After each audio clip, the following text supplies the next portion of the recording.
All right, old school NBA fans, self-researched NBA facts. Got another video for you. As always, thanks to anybody who watches my videos, subscribes to my channel. I really appreciate it. Want to give a special thanks to Derek7759. Thanks a lot, my man, for the super thanks. I really appreciate it. Your generosity, your support. Thank you. In this video here, when I was doing some research, I ran across a couple video clips of the media darlings, Nick Wright, Shannon Sharpe, up to their old tricks again. I'm sure some of these are a little older, whatever. But they say factually incorrect stuff.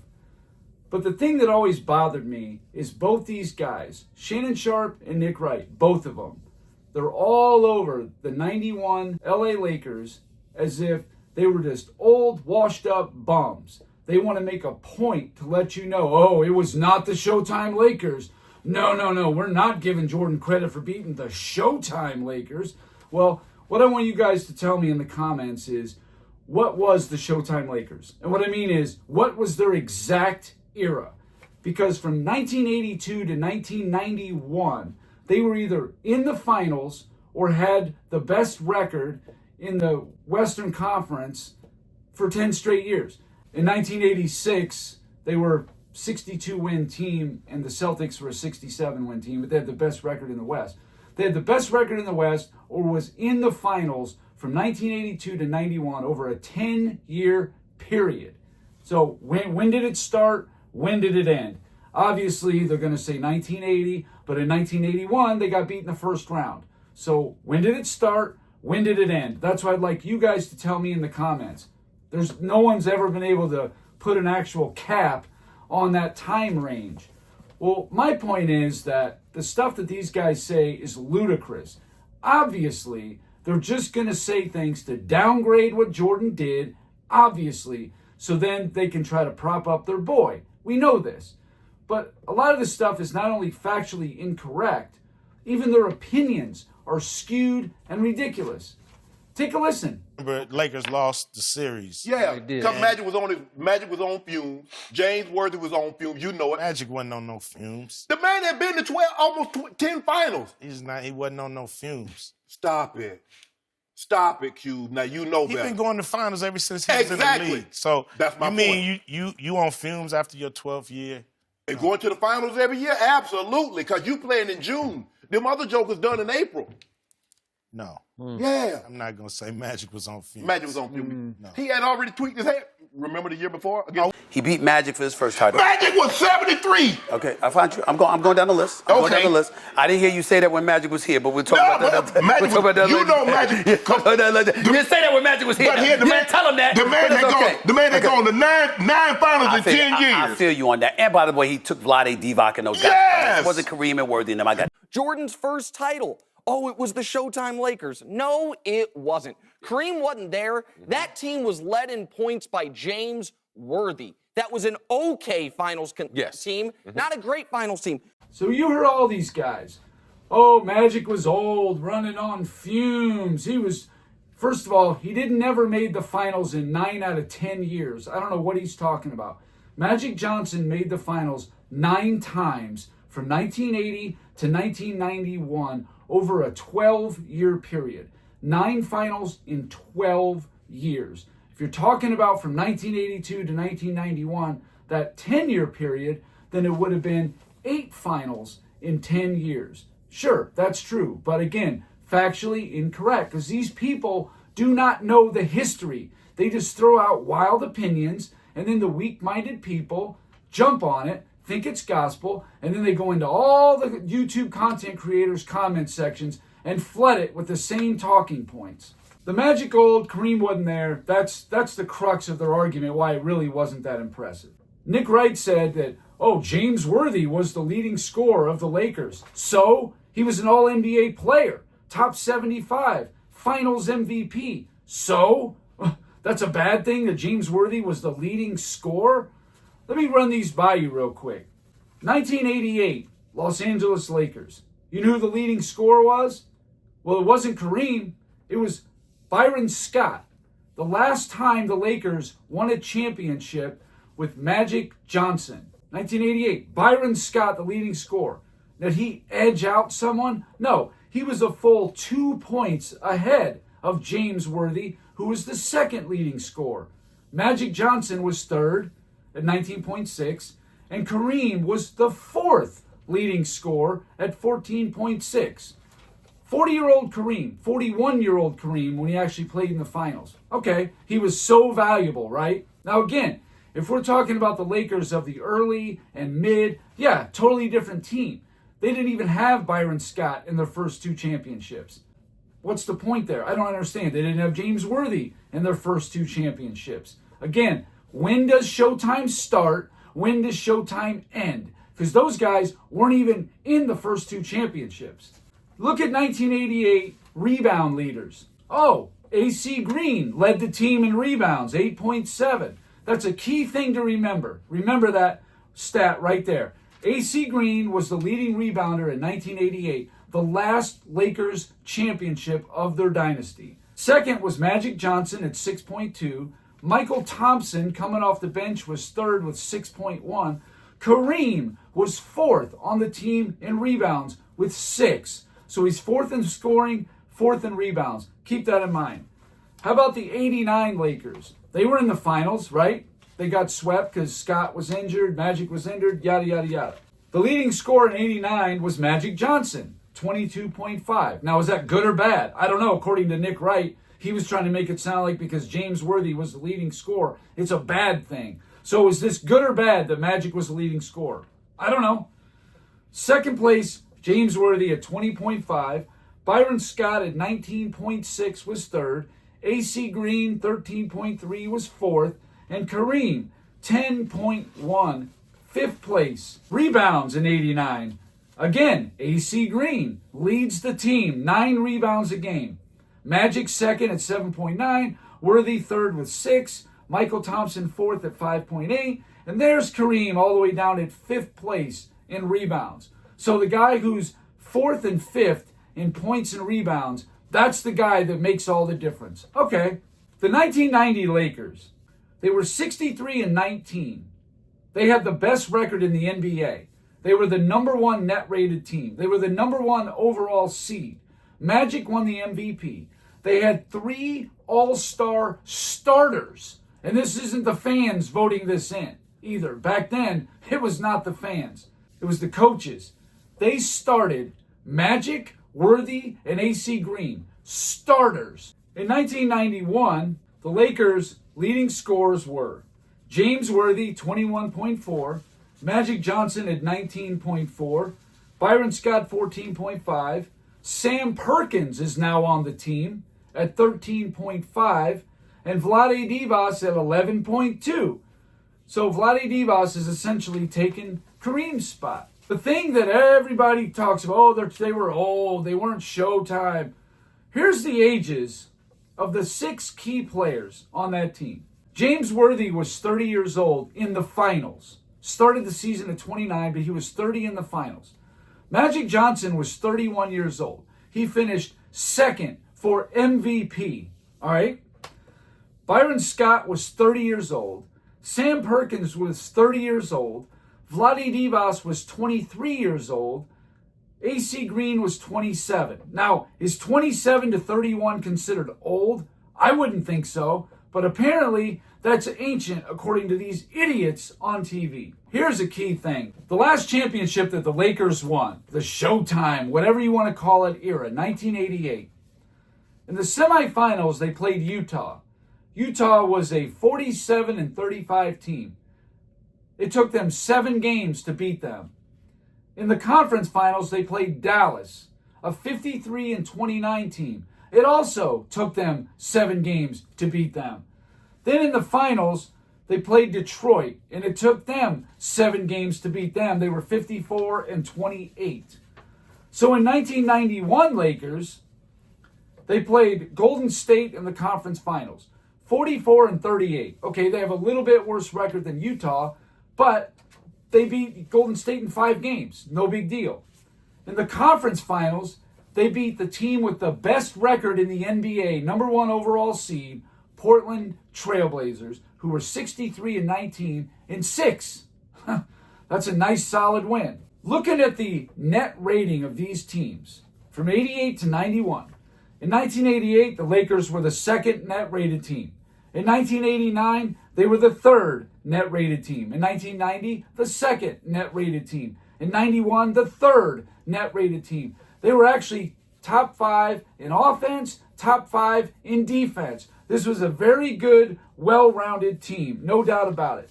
What I was talking about earlier about AC Green, he was a starter in 87, 88, 89, 90, a starter, all-star starter in 1990, their leading rebounder. Then they acquired Sam Perkins, and AC Green got moved to the bench. So a guy the year before was an all-star starter is on your bench. Does that mean what? That he got worse? Or maybe they got better? And Vlade Dvas was in his second season in 91. He was 23 years old. He averaged 1.5 blocks. Do you know how long it was before they had somebody blocking shots like that? Kareem had to go all the way back to 1986 when he was blocking shots like that. So they actually had a pretty good rim protector. They got younger at center. And I'm saying, you can put it on record, 1991 Vlade Dvas was better than 1989 Kareem. I think they're about even of 1988, their last championship. So this whole Kareem thing is ridiculous. If you're talking about prime Kareem or whatever, yeah, sure, he wasn't there. But would it have made a difference if it was old man Kareem or Vlade Dvas? I think Dvas was actually better. Kareem AbdulJabbar in 1988, he was playing 28.9 minutes a game. 28.9 minutes. And this is the big deal they're making about it. Or 1989, the last year of Kareem's career, 22.9 minutes played. He was averaging 10 points and 4.5 rebounds a game. Big whoop. Not even a block a game. The 1991 Lakers were a quality team. I heard Nick Wright in there say, oh, they were an okay finals team. They were a quality team. You want to talk about an okay finals team? How about the teams that have been winning it? Now, Boston was definitely a quality team last year. But you're telling me they weren't better than Denver in 2023? I think absolutely they were better than 2023 Denver or 2021 Milwaukee or even 2022 Golden State. Yes, I think the 91 Lakers were better than all those teams. Maybe even better than the 2020 Lakers. Better than 2019 Toronto. The big issue that these guys are having is that they can't take the prime Bulls of the early 90s or even the late 90s, either three-peat, and say definitively what would have happened had they played the Lakers in their prime, say like 1985 Lakers, or the 1986 Celtics, or the 1989 Pistons. We don't know what would have happened. You can give your opinion till the cows come home, but you have no proof to say what would have happened. You don't know. You're telling me the 96 Bulls would have lost to all those teams. Really. They would have lost to the 85 Lakers, 86 Celtics, and the 89 Pistons. Just because you don't like Michael Jordan because you're trying to make a case for LeBron James. You're being ridiculous. The fact is that Michael Jordan did not play those guys at that time. He played the teams of his era. When Jordan had journeyman bums on his team, that's when he was playing the Celtics, who were at their best. Now, if you guys, you fools, think it would make Jordan look better if he would have beat the 91 Celtics with a bad back Bird, a 56-win team or whatever, all you would have did was just say, oh, they were old. And Nick Wright in that same video, I didn't keep it in there because I'll probably save that for another time. He says, oh, Detroit was a mediocre 48-win team. First of all, they weren't even a 48-win team. They beat Boston in 6 games, so they must not have been that bad. They were a 50-win team, but Isaiah Thomas missed almost half the season with an injury. So it's not the same thing. Oh, they got old. They just won 2 championships in a row the 2 years before, but now they're old. This is the game these guys play. Now, will they play it about Boston's Big Three or the Spurs? No, they're not going to play that because the Spurs beat their doors off in 2014 and the Celtics embarrassed LeBron in 2010. So that's why, no, they're never going to say that they were old. Never old when they're playing LeBron. Any player of any kind, but Jordan, the only time he beat anybody is because they got old. That's just what it is. And we're talking about guys that are 28 to 30 years old. Magic Johnson 31 years old in 91. You want to know what Magic Johnson did after 1991? He came back in 1992 and played one game, the All-Star game. He won the MVP, and it was a legitimate MVP. It wasn't just some ceremonial trophy they gave him. He legitimately deserved the MVP in 1992. Okay, then what did he do? Oh, he went to Barcelona and led the Dream Team and had a great showing. Then, 4 years later, Magic Johnson comes back to the Lakers in 1996. He plays half a season. He plays in the playoffs. He's coming off the bench, giving them, I think it was about 15 points, like 7 rebounds, 7 assists, something along those lines. All right. In the playoff series, they got beat by Houston. That's fine, whatever. But Magic Johnson, at 36 years old, after a 5-year layoff from the NBA, he led either team in that series 1 game in points, 1 game in rebounds, and 1 game in assists. A guy who had a 5-year layoff, but all the way back in 1991, he was a washed-up bum running on fumes. These people are ridiculous. They need to be taken off TV immediately. And I see some of you guys in the comments say, man, why do you even listen to those guys? They have no credibility. It's not me. It's all these other fools. They listen to them. They think what they say is actually true and it's gospel. Oh, the guy's on ESPN, so what he's saying must be true. There must be truth to it. There's not. They should not be allowed to even speak on Michael Jordan because all they do is downgrade everything, omit things, lie, exaggerate, twist. I've done so many videos on it. This channel and many others would not even exist if it was not for the big networks constantly rolling out these liars. I wouldn't even be on here. I'd have no reason to. I'd say, okay, the world is right again. You don't have anybody in here twisting and lying and promoting some dude that is the GOAT. I mean, I couldn't believe it. I just literally woke up one day and, oh yeah, LeBron's the GOAT. He passed Michael Jordan. Like, what? I don't think so. What a joke that is. I mean, how many different angles you want me to debunk that? I'll rip that to shreds. That's ridiculous. Sorry, I do get fired away. I'm very passionate about it. Anyway, let me know in the comments. When did the Lakers Showtime actually start? When did the Lakers Showtime actually end? I'm dying to hear some opinions because there's no definitive way to say it. If you got the answer, please let me know because no one's ever said, oh, it was from this year to that year. I want to know, when did it end? Because if it was 1989, I'm saying the 91 Lakers were better than the 89 Lakers. That's right, I said that. I believe the 91 Lakers were better than the 89 Lakers. I do. That's what I think. They had a better record. They were a better defensive team. And I just think that they were better. That's my opinion. I don't think by a mile. I think it was close. But all those guys were still in their primes. James Worthy made All-NBA in 91. He was 30 in the finals. Magic Johnson was 31. How can you be runner-up for the MVP and be washed up? A joke. The guy who just started in the All-Star game the year before, AC Green, now he's what, 27 years old? He's old and washed up too. He was the starting power forward from 87 to 1990. Those 4 years. He was definitely part of Showtime. How couldn't he be? The starting power forward. Then you got Byron Scott, the leading scorer in 1988. He's still on the team. He's still doing numbers. He's 30.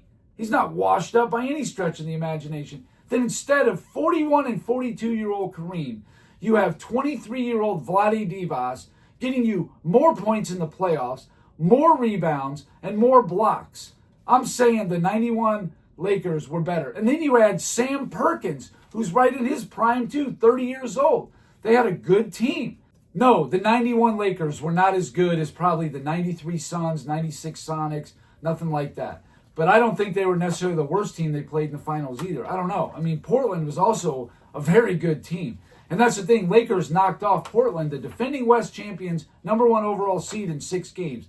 Anyway, that's all I got for this video. Let me know what you guys think. Thank you for watching. If you liked it, please hit the like button. If you wouldn't mind sharing the video, that would be great. If you haven't subscribed already, please do. I give daily content.